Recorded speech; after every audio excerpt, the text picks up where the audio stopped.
Alright, so growing up, I used to really like watching adult cartoons. I remember watching them quite a lot. And yes, I'm showing SpongeBob here because SpongeBob is for men, alright? It's a show you can watch at any age, and especially for big, manly men. So anyways, yeah, I enjoyed adult cartoons, and I mainly watched them for the same reason most people do.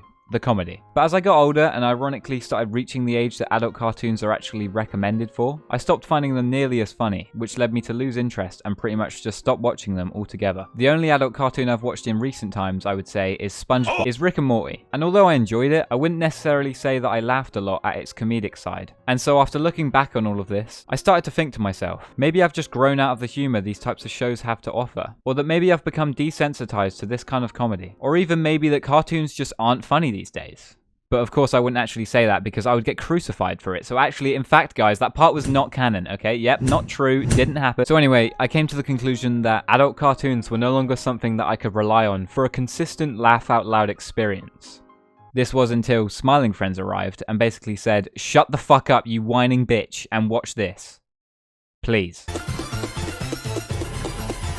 Smiling Friends is a show that blew my expectations away to the point where I had to make this video giving it the praise it deserves. With its quirky animation and humor, the show delivers such a comedically entertaining experience throughout its entire duration. Its appearance is painted in this colourful world populated with these vibrant creatures that would make any parent look at it and go, oh wow, this looks like such a fun, happy cartoon for my kids to watch. Yeah, this looks great. Until they start watching an episode where this happens. Hey, little buddy, how are you doing? Oh my god! Whoa, whoa, whoa, whoa, whoa, whoa! Oh my god! Whoa, whoa, whoa! Hello. So yeah, a lot of the humour in Smiling Friends isn't for everyone, which is a big part of why I think the big haha funny is done so well. The show isn't trying to cater to everybody and clearly knows what type of audience it's targeting, giving it that freedom to really hone in on the funniest aspects of its comedy. The creators of the show,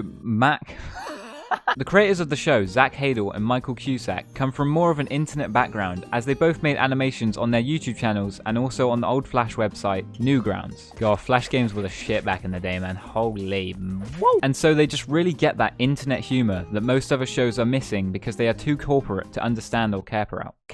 Where does that come from? Although that isn't the only kind of comedy Smiling Friends features, as it definitely has themes that the majority would enjoy, such as overly self-aware dumb jokes and relatable experiences.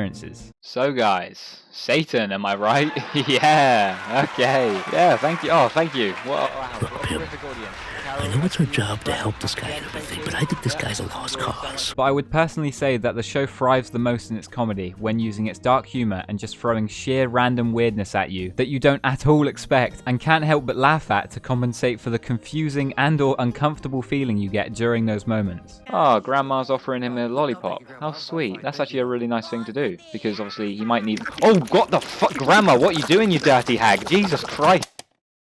This is the most obnoxious thing I've ever experienced in my life. The dialogue's written and delivered so well with such good comedic timing. Characters sometimes just say the funniest stuff in the funniest way and at the funniest time that gives you the funniest funnies of all the funny and just really makes you go ha ha ha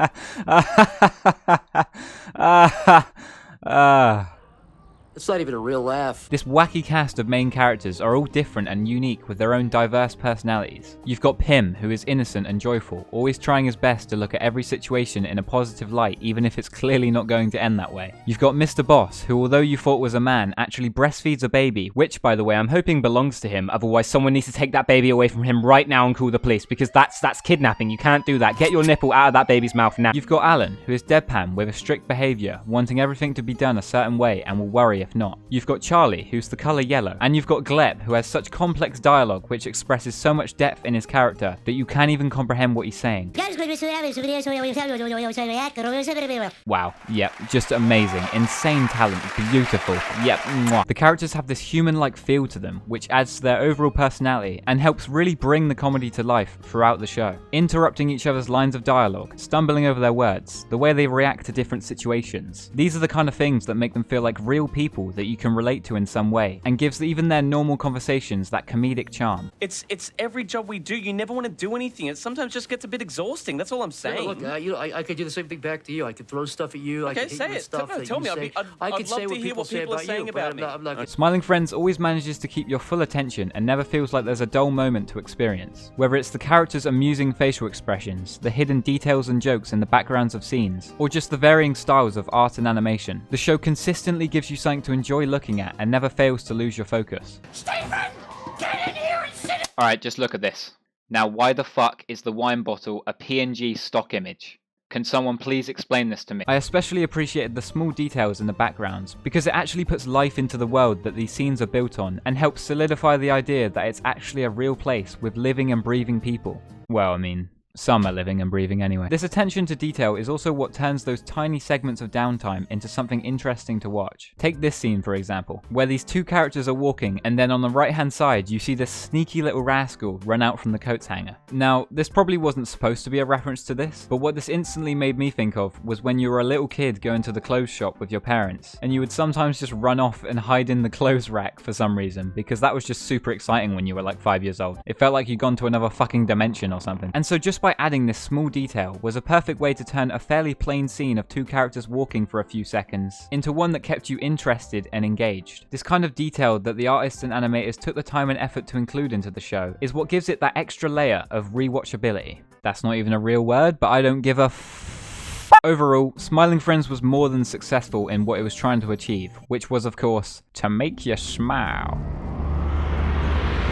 Everyone that was behind the production of this project, and especially the creators, really cared and had a real vision that they wanted to bring alive for the world to see. Which is why after watching the show, I can easily say that it surpassed my level of enjoyment for an adult cartoon. And clearly, a lot of other people agreed, as it has now been renewed for a second season. So I guess all I have left to say now is that I hope season 2 won't be a disappointment.